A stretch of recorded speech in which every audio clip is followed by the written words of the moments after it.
for decades. The world waited and wondered if the Swedish quartet that once ruled pop music would ever return to the spotlight.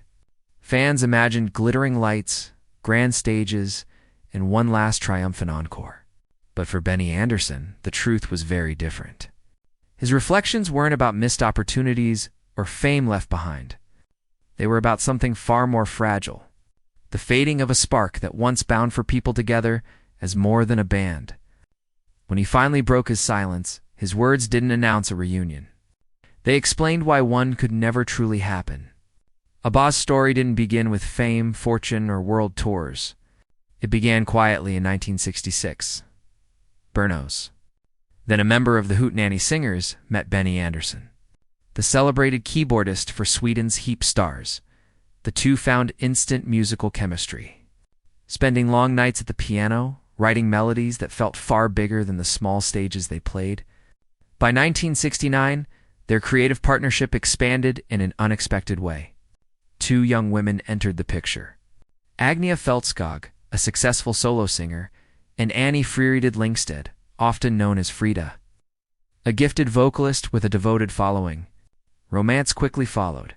Bern with Agnia, Benny with Frida, and with that, music and love intertwined, forming the foundation of what would soon become one of the most successful groups in history. In 1972, the four tested their chemistry with People Need Love, a modest Swedish hit. A year later, they tried their luck at Melodifestivalen, Sweden's qualifying competition for the Eurovision Song Contest. Performing Ring Ring, they finished third, but something had clicked. Their bright melodies, perfect harmonies, and undeniable energy hinted at a formula ready to explode. That explosion came on April 6, 1974 in Brighton, England. Dressed in flamboyant costumes, the group performed Waterloo at Eurovision and brought the house down. They didn't just win the contest, they announced themselves to the world. Practically overnight, ABBA became a global name. For Benny Andersson, it felt like the beginning of something limitless. Yet beneath that dazzling success lay something fragile, a band built not just on art but on romance. And as history would prove, those two worlds don't always survive the same storms. After Eurovision, ABBA rode an unstoppable wave of success. Between 1975 and 1977, they released songs that defined an era: SOS, Mamma Mia, Fernando, and the timeless Dancing Queen. When it hit number one in the US in 1976, it captured everything unique about ABBA: the mix of joy and melancholy, emotion wrapped in glitter. By 1977, they were international icons. Their movie ABBA, the movie in a sold-out world tour, made them the biggest pop act on earth. But as the music soared, the personal costs began to show. The first fracture appeared in 1979 when Bern and Agnia divorced. To fans, it seemed unthinkable. The golden couple who had embodied ABBA's romance were no longer together. Yet with extraordinary professionalism, they carried on performing side by side. Agnia later admitted that singing love songs next to her ex-husband was one of the hardest things she ever did. That same year, they released Vu's Vu, their disco-infused album filled with energy and emotional distance. Then came 1980's Super Trooper, which featured one of their most haunting songs.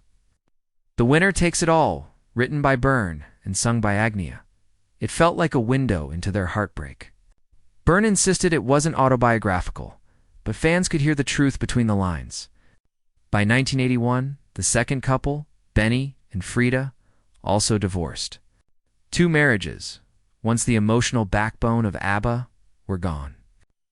Their final album, The Visitors, released that same year, was darker and more reflective than anything before. Songs like When All Is Said and Done and One of Us carried a sense of closure. Critics praised its maturity. Fans sensed it was the sound of goodbye. Agnia battled severe anxiety and an intense fear of flying, making touring unbearable. Frida longed for privacy.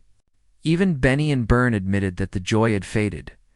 By 1982, ABBA quietly dissolved. No farewell tour, no final curtain call. They simply stopped. After 1982, ABBA vanished from the stage, leaving fans stunned. There was no breakup announcement, just silence. Benny and Byrne focused on new creative ventures, writing musicals like Chess in 1984, which earned critical acclaim. They'd found a new outlet for their songwriting brilliance. For them, the ABBA era was over, not with bitterness, but acceptance. Agnia and Frida retreated into private lives. Agnia focused on raising her children. Her fear of flying and the pressures of fame keeping her far from the stage.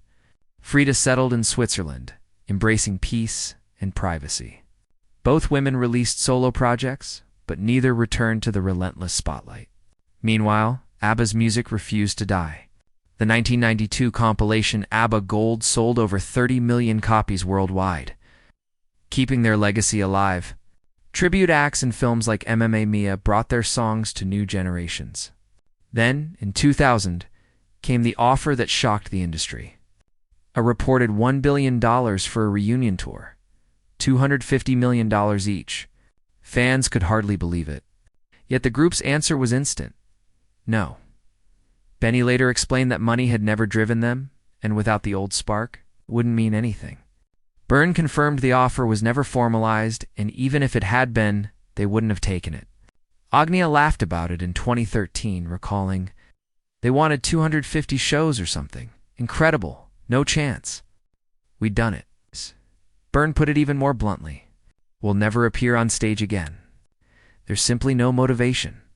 We'd rather people remember us as we were, young, full of energy and ambition. As the new millennium unfolded, ABBA's absence became almost mythic. Every photo, every rumor of a meeting sparked headlines, but the truth was simpler and sadder. The divorces of 1979 and 1981 had left emotional marks that never fully faded. There was no bitterness, just distance. "We had been through so much together," Byrne said years later. "There were no big fights.